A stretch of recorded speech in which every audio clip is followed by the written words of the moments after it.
That was Rebel Ridge, a 2024 action crime thriller. Written, produced, directed, and edited by Jeremy Saulnier. And starring Aaron Pierre, Don Johnson, Anna Sophia Robb, David Denman, Emery Cohen, Steve Zissis, Zasain Jahi, Dana Lee, and James Cromwell, of all people. The official IMDb plot synopsis for Rebel Ridge is: an ex-Marine grapples his way through a web of small-town corruption when an attempt to post bail for his cousin escalates into a violent standoff with the local police chief. What did you guys think of Rebel Ridge? Well, now, this was my idea. Yeah.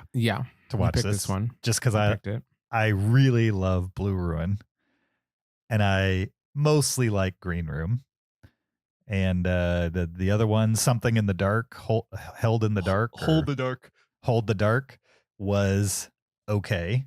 And so I really liked this filmmaker, and I was definitely interested in seeing what he had to give us in Rebel Ridge. Why did you guys agree to watch it this week? I think mostly on your faith in this director. Okay. Because I have just seen Green Room, Mm-hmm. and although I appreciated it, it was a little too. I'm talking about Green Room now, not Rebel Ridge. Green Room was a little too intense for me. Like it got kind of into the grisly violence. Okay. I liked the idea of the movie and the performance, like everything about it I liked, but the actual like execution of it was a little intense for me. So I wasn't sure. I haven't seen is Jeremy Saulnier or something like that. Saulnier. I hadn't seen his other movies, so I didn't know if that was always his jam to kind of go in that direction. But I was like, okay, I'll watch Rebel Ridge because it seemed like an interesting concept, and you have a lot of faith in this director. Nice. Yeah, I mean, I was just along for the ride. I didn't know anything about the movie at all. I'd seen Blue Ruin. I enjoyed that one. Nice. But I knew nothing about this one at all. Cool. But what'd you think of it? I didn't like the name before I watched it. Mm-hmm. And now after having watched it, I still really don't like the name. It's just a completely pointless name. Yeah, it's a random place in the movie. Yeah, like it gets mentioned, but it really has no significance whatsoever. It gets mentioned? I don't even remember it being mentioned. Yeah, they mention it. They're like, I'll meet you at Ruby Ridge or whatever. Ruby Ridge is Montana. Rebel Ridge. That's a mouse. Rebel Ridge. Yeah.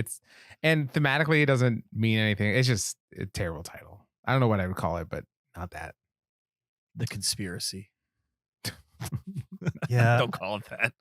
I mean, Green Room is pretty like specific to that movie, but the other three, the titles really have nothing to do with anything. Like Blue Ruin has nothing to do with that movie. Hold the Dark or whatever the other one was has nothing to do with it. I don't know if that's on purpose, if he's doing that on purpose, but he should have named it Red Ridge. Then he would have had like a Three Colors trilogy going here. Right. Well, I mean, the problem is there already is a Ruby Ridge. It's an actual place.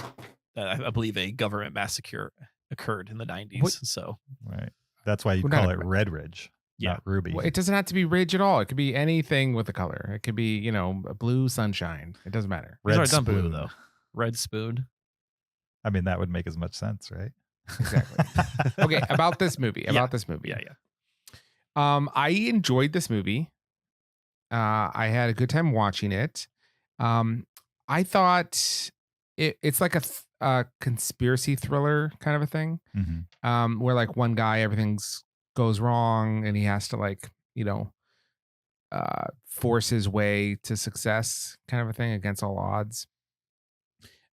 There's some like cheesiness, I would say, in some of the setups, like in order to like get a cool moment, the way they get there is a little ham-fisted in some capacities. And then in other times, the soundtrack is doing a ton of the work as far as like keeping it interesting. Like they'll play tense music, but with like, if that music was not there, this movie would slow to a crawl at some points. And then there's some scenes at night or like in a building at night that were so dark. I felt like I could barely see what was happening. especially when they were in the courthouse at night. I felt like I could see almost nothing. Like in the And I was like, basement. yeah. So I remember when we announced, we told you we wanted to do this, and there was a Netflix movie, and the first thing you said was, "I hope this does not look like all the other Netflix movies." So did this look like all the other Netflix movies to you? Yep, maybe, but like it's just too dark Okay. in the like nighttime scenes sometimes. Like maybe I don't have the nicest TV in the world, but you shouldn't have to have the nicest TV in the world to watch Netflix, and it's just too dark. But yeah, on the whole, I did enjoy this movie. I thought I was along for the ride. I liked it. It kind of, the plot is a little bit like if you watch, old film noir kind of movies, they have these very convoluted plots about like these conspiracies and who's doing what and that kind of thing. And this one flirted with that, but I thought on the whole had a very consumable plot. Like I could understand what the conspiracy was and why and that kind of thing. So it kind of was a little bit more spoon-fed than like a film noir might give you, which I appreciated actually. And I liked the performances. I thought Don Johnson was really good. I really enjoyed Don Johnson doing his thing. I didn't know, I've never watched Don Johnson really in anything, but I enjoyed his character. So yeah, I thought the movie was a fun time. Yeah, that's my thoughts. Don Johnson was in another movie that's similar to this that I don't remember if you saw it, Zach, or you, Kyle. I can't think of a Don Johnson movie I've watched in a long time.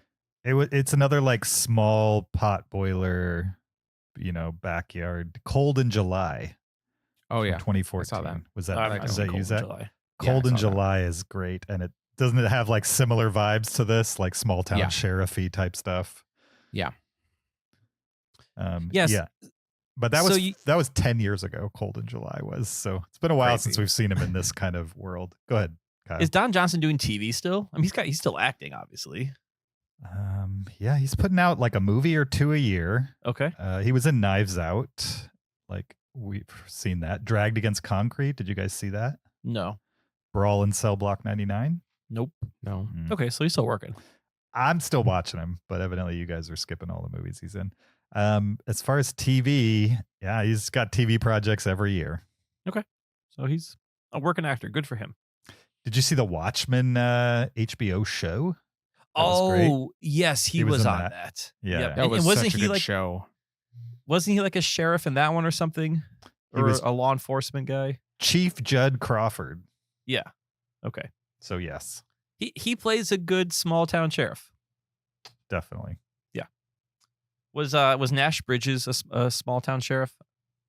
Never watched that. Never watched. Okay, I never watched it either. Thought he was a ranger. Like Texas. I mean, a ranger is, I guess, a sheriff of the land. So what'd you guys think of Rebel Ridge? So anyway, so we're talking like, this is about a guy who ends up in a small town and gets harassed by the local police. And this movie gave me strong Rambo vibes, specifically First Blood, the first Rambo movie, where, Rambo shows up in town, gets harassed, and has to sort of fight back against the cops. In so much whereas in this main character is trying not to harm or kill anyone. And they even have discussions of using like less than lethal tactics.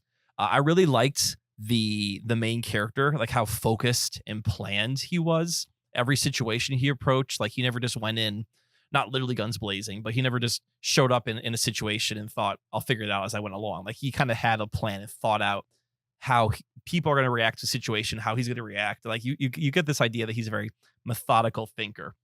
He's the opposite of Beverly Hills Cop. Exactly. Yes. Yeah. He's not making up as he goes along. I will say, and this is kind of what you had to say, Zach, on the conspiracy. There's kind of two conspiracies going on. There's the conspiracy against our main character, which is then part of a bigger conspiracy going on in this town. And I thought the main character conspiracy was very interesting, and sort of how he was getting wrapped up in involving this money and his brother and everything. But then, like in the last third, as we're getting into the bigger conspiracy, it's a lot of tell and not show. There's like a lot of talk of like, oh, there's data on these chips and there's this and there's that. But it's everyone just telling each other about it. And no one's like, you're not seeing any footage. Everything's being alluded to. And part of me was like, can we just see a little bit of the conspiracy we're talking about instead of just one character telling another character what's going on. Mhm. So I thought that was a bit of a missed opportunity. And I guess for me, like I was able to follow what was happening, but I think it made it a little less interesting when they're saying, well, there's this, and then there's this, and then there's this. And you're like, okay, now we're just talking about it. We're not actually making a movie about it. So, but there's one moment that kind of pushed this movie into, oh, I'm really going to like this movie for me.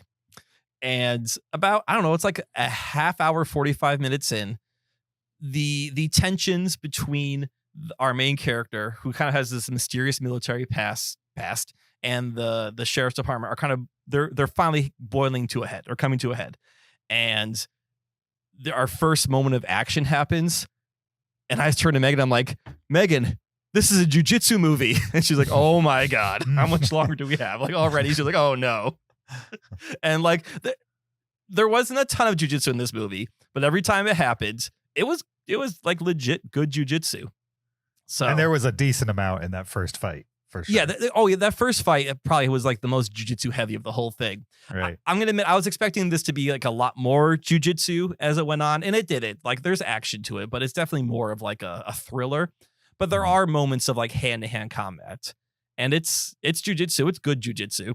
It's maybe it's a little on the slow side, but I think that's because like filmmakers, if you move too fast, it doesn't always look good on camera. And I've heard, other martial artists in movies talk about like, oh yeah, they tell us to slow it down and move slower, because if we move too fast, the camera can't capture it. So, what I was seeing was like, okay, well, if they get to move a little faster, it'll pull all those things off. But it's a movie, and that's totally fine. So, especially when like there's a lot of guns pointed at you, it's really hard to have that much jiu-jitsu in a movie where we're surrounded by like 20 cops, right? Exactly, with guns pointed at you. Mhm. Yeah. I mean, like jiu-jitsu is a great martial art if you're in a one-on-one situation, but once you get into more than one, it's a bit of a challenge. So, right, and they kind of presented a 2-on-1 situation in a plausible way, I thought. I agree. But still, at a certain point, this guy would have been shot. Like an hour into this movie, I think he would have been shot. He had a lot of faith that the people pointing guns at him had bad aim and would not be able to hit him versus a hostage. So, yes. And there's definitely some like police reform, racial undertones to this movie too, which I think were definitely intended on the filmmaker's part. Yeah. So yeah, I enjoyed this movie. James, what'd you think? I enjoyed it as well. I mean, I'm probably not going to remember or stump for it over time like I do with Blue Ruin. Like I feel like that movie is very unique as far as revenge thrillers go. This one I think has unique elements, but some of the pacing and the cinematography of it, not during the action scenes. The action scenes I thought were done very well, which is weird because I don't think of Jeremy Saulnier as like an action director. I think of him more as like a dramatic director, but it felt like the dramatic scenes were, I think Zach used the word ham-fisted, and that's the perfect word for it. Like some of the dialogue and some of just the pacing of the conversations was kind of like, okay, the action was so good. Could we get back to more of that type of thing? Yeah. And I think it did, but I do think this is probably 20 minutes too long for what it is. Like, I feel like, I don't know what you would cut out, but I just feel like there was probably more complication here than what you really needed. If it was just a guy trying to get, his resources back, then, and you didn't have this B plot of like a bigger conspiracy, or you have that conspiracy, but you don't really get into it type of thing, like the details of it. I didn't necessarily need the details of the bigger conspiracy. Right. And it was fine that we got it, but it might be a tighter movie without some of that stuff. The thing is, they explained what the bigger conspiracy was. Like half an hour in, we knew what it was. The only reveal at the end was why. And it was for budgetary reasons. It really like there was no huge like reveal at the end. We already knew all of that stuff. Well, mostly through the movie. yeah, I mean, to me, like the real reveal was it's for budget reasons, and they haven't actually changed, but they can't. Mhm. They don't want to be held accountable, so they have to go through all these hoops to hide their accountability. Yeah. Right. So that's the why. But Yeah. like we got all the bad things that they're doing very early on. Mhm. I liked how the movie built though, like over time from an action perspective. I liked how it started feeling very much like a movie that's going to be about a black guy versus a bunch of white cops, basically. And it was that for sure, but it was less about his race over time than what it started out feeling like it was going to be. It was kind of a red herring. Yeah, for sure. And I like the idea of him at the beginning of the movie. He's challenged in this racially obvious way, I would say, to people who know the history of conflict between cops and black people. And at every turn, he tried to subvert that, right? Like you could see him like biting his tongue while he talks to them. It was very clear. And anytime he was trying to move his objective forward, he would try to compromise with them. And for some reason, they wouldn't compromise back. And you kind of assume it's based on race. And then later on, you kind of figure out, that was probably part of it. But also, like a good 90% was this other reason. Right. Type of thing. And so I liked that it kind of swerved the expectation here and there. But I just wish it was shorter. There was, and this is kind of along what you're saying, James, like how he was sort of trying to subvert it. There was this nice little moment where you think he has everything figured out. Like he talks with Don Johnson to come to a deal, and Don Johnson's like, all right, meet me here at this certain time. And you see him biking up with like donuts attached to his bike as like a little, an olive branch. And I thought that's just like they never address it. He never says anything about it. It was just, I thought it was like a nice little filmmaker touch of this guy being like, yeah, even though this guy's the victim of this whole thing, even though he's getting the short end of the stick, he's still like giving them a little gift of like, hey, thanks for, not screwing me over as much as you could have. Absolutely. I am surprised that he was late to that meeting because he's the fastest biker known to man. Yeah, literally catch up to cars. Was the acceleration stuck on that bus or something, or was it speed metered? Because I was impressed. It's going a cool 18 miles an hour. That was a cool moment, though, I thought. Exactly. That's what I mean about like, in order to set up these cool moments, and I enjoyed that moment, they had to like, be a little silly at times, which is fine. Yeah. Like even the setup for what you were talking about the first time we see him do jujitsu was pretty funny. How that's like a big dramatic beat. It's like, is the internet back working? Has it printed off the file yet? And it's just like, wait, he knows a martial art. And I was reading about, so it's the spoiler. It's called the MIC-MAP program, and I was reading more about that. And they have belts and everything, and to get a black belt in the the MIC-MAP program, you need 45 hours of training. That's it. Not that I was like, many. oh, that's cute. Now, granted, even though I'm a black belt, I'm sure most of the guys could probably really kick my butt, and if they're all in peak shape. So, but yeah, like there are 45 hours of training. My 15 years of training. So, one of the things I really liked about this movie is I can't. Maybe there is another one, but I can't think of one that's like a modern action movie with a male lead where like his entire goal is to get what he wants, but also like do the least amount of damage as possible and still make that cool and fun to watch. I couldn't think of one. I mean, I was kind of thinking about Payback at times while watching this movie. I don't remember a frame of that movie. Okay, so it's a Mel Gibson movie. Sure. He plays like a thief who's part of a heist who gets double crossed, and he was promised, I don't know, it was like $30,000 from this heist, and he essentially is working his way through the crime syndicate to get just his $30,000 back. Now he is causing a lot of damage along the way, but it's just for 30K. Like people give him more than that. He's like, no, I want my 30,000. Yeah. So Sure. like that kind of reminded me of this guy of like, he's like, I don't want, I'm not trying to screw you guys over, take more than I deserve. I just want what's mine back. Sure. Didn't we watch a movie lately that's like a guy just wanted like $32,000 or something? Yeah, the Instigators. Yeah. Yeah, Matt Damon Instigators. like just wanted $32,000. Yeah. Yep. And that's it.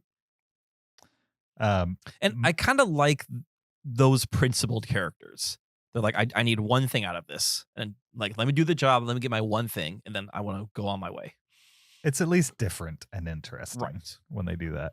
And so I like that element of it. And probably my biggest takeaway from this movie was that I need to see Aaron Pierre and like more stuff. Like, even though the dialogue when he wasn't fighting was kind of cheesy, like I believe that guy was that guy. I thought he was kind of awesome during the action scenes and doing his best with what was given of him from a dialogue perspective in the other scenes in the movie. And like if they continue the John Wick series and need like a new main guy, I could see it totally that guy being like he'd be good. a big Yeah. star someday for sure. At least in an action movie or like a comic book movie or something like that. I don't know what his like core acting chops are, whether he could be, the next Denzel type guy who can be in anything, but he really worked for me in this, and hopefully he'll make more cool stuff.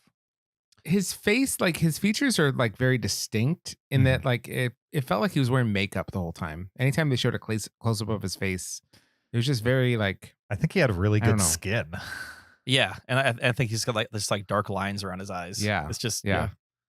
It's like that actor who was on Lost, Nestor Campbell.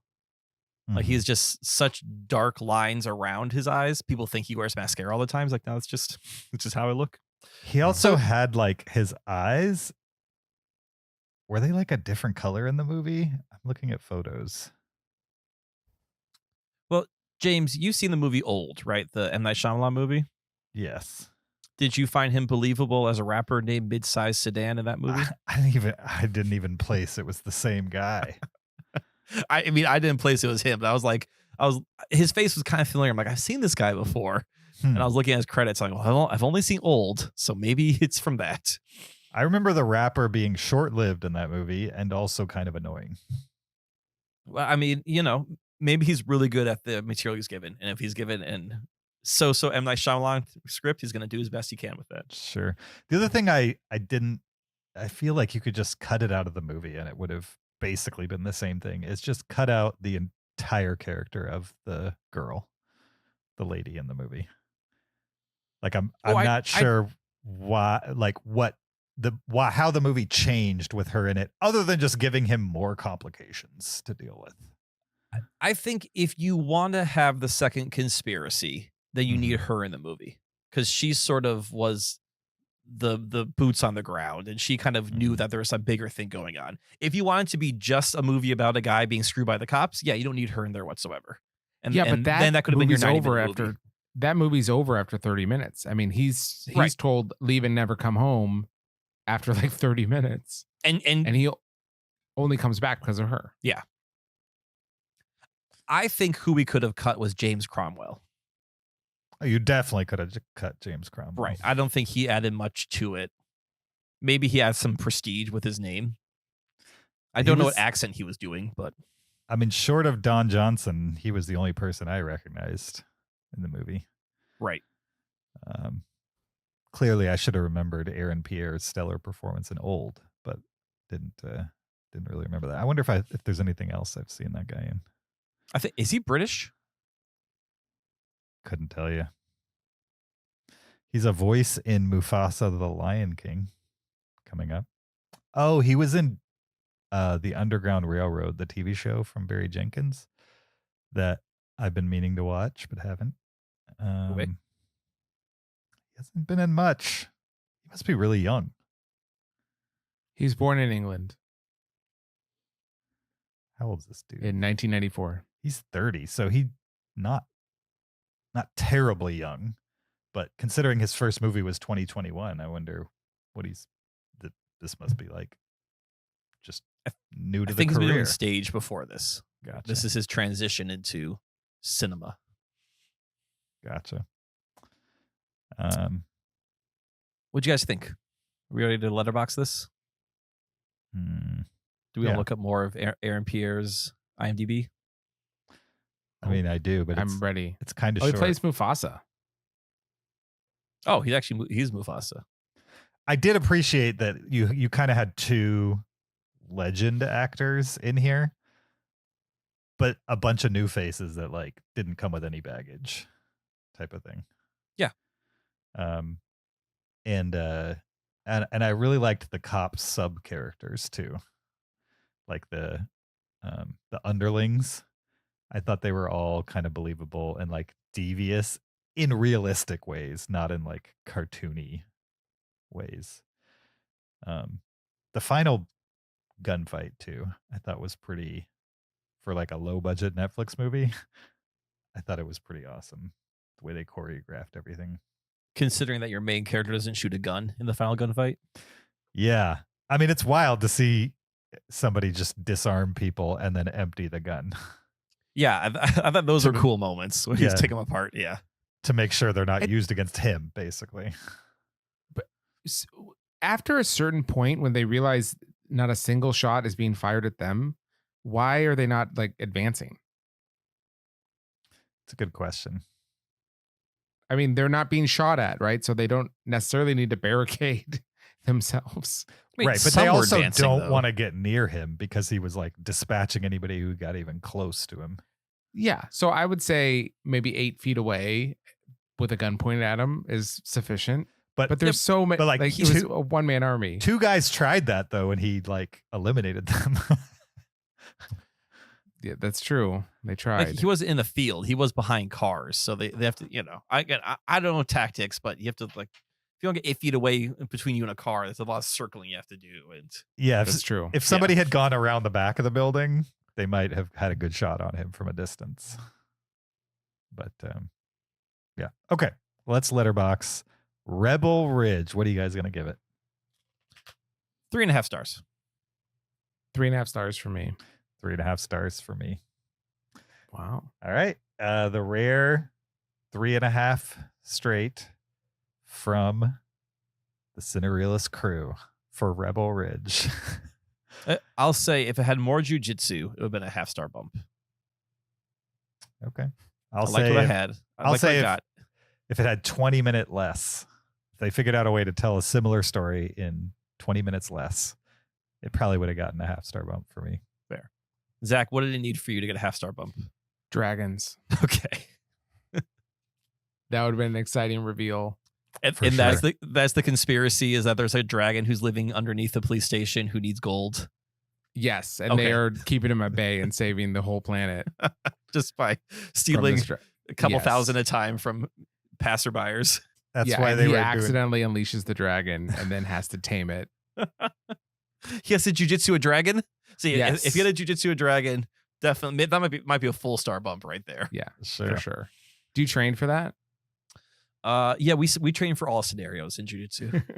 I would love if like you spent a whole 6 months on training against like bears and like larger than life animals.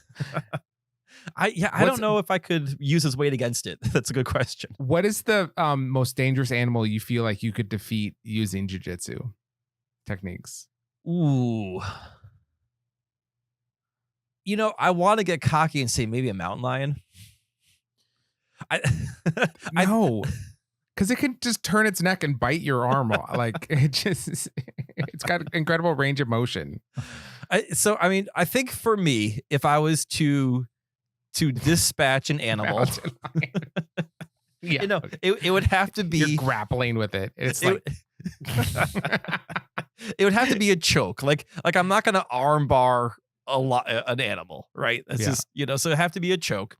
And the best one's probably what's called the rear naked choke, where you're behind the person. That's the one you see in movies all the time, where they're like, they do them poorly in movies. That's fine. So I'm trying to think, okay, what animal has like a neck that's of enough size I can get my arms around? So like you're a doing bear, giraffe. Huh? A giraffe. Giraffe. Exactly. Yeah, but I don't know like where the carotid arteries on that giraffe. It's so long. I think it goes all the way down the neck. Yeah. So then I have to like shimmy up. No, because I can't shimmy that far. So I think giraffe is out of the question. Okay, so you're going mountain lion. I just think that neck is small enough where if I could safely get on its back without being gored to death or mauled to death, then I could think choke it even out. when you're doing a naked arm choke on a mountain lion, it's still ripping you to ribbons with all 4 of its paws. yeah, most likely. So Yeah, I mean, why not like go a little lower, like a lynx or a, something like that. okay, so Something what about coyote? Like a smaller, or coyote. Yeah, at least okay. that's more realistic. I would think. Yeah, but I could kill a coyote. I Okay. want to know something impressive. How about you guys start throwing out animals, and I'll say whether I think I can or not. Like let's start with coyote. What's a step up from coyote? Let's see how high we get before I'm like, nah, I can't do that. I dare you to choke out a turtle. Like a snapping or a box, Any or kind of turtle, you couldn't defeat them. They would just go in the house. You'd be done. turtle. Nothing to do. What about an ostrich? An ostrich. That's hard Ooh. to choke out because they have like thin necks. They're such a thin neck, and they have claws too. They have claws. You could jump on a back. Don't they have pretty huge easy, talons? Yeah, I gotta catch it first. I feel like ostriches are not easy to approach. though. I've never tried, so couldn't tell you. Yeah. You start inside control and then with the Go ostrich. from there. All right. 3.5 across the board. Well done. Nice. Nice.